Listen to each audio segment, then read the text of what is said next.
O alcalde de Pontevedra recibiu esta mañá a Fernando Nebot, que ven de elaborar un amplo informe de apoio á ordenanza de espazos públicos e mobilidade. A continuación, compareceu ante a comisión da área para explicar os detalles do documento.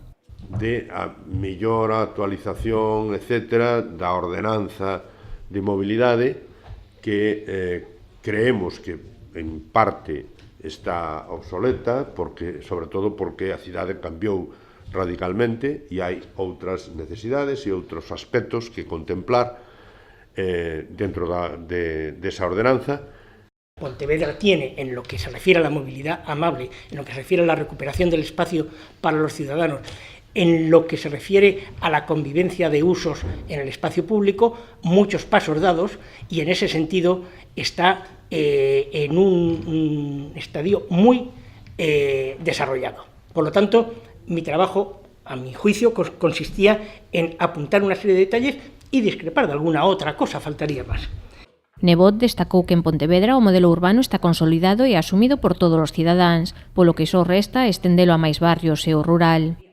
Y mi sugerencia es que se continúen extendiendo estas medidas ajustadas en cada momento a la realidad concreta a más barrios que están recibiéndolo poco a poco, como no puede ser de otra manera, porque son inversiones caras, y al mismo tiempo en el rural faltaría más, como ya en muchas zonas está.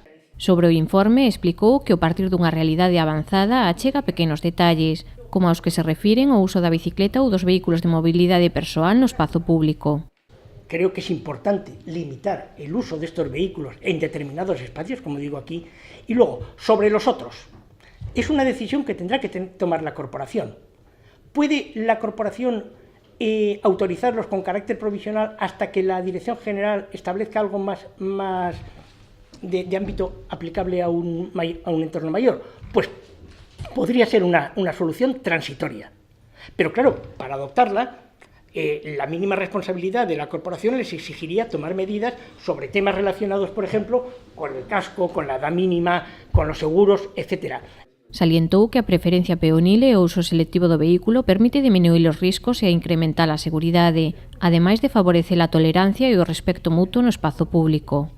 Convivencia que se transforma, faltaría más, como todos somos, en tolerancia, pero eso sí, dentro de las nuevas prioridades. Es decir, no hay una tensión por el uso del espacio público porque todo el mundo ha internalizado esas nuevas prioridades y pasan coches, no se excluyen, y al mismo tiempo todo el mundo sabe que el peatón disfruta de ese poder tomar la decisión en el momento que considere que será respetado. Fernando Nebot ten redactado numerosos plans de ordenación de mobilidade, accesibilidade urbana e mobilidade sustentable, entre outros os de cidades como Madrid, Pamplona, Vitoria, Palma de Mallorca ou Vigo. Pola tarde dialogou con César Mosquera sobre a Pontevedra que ven no marco do foro Utopías, no 6º edificio.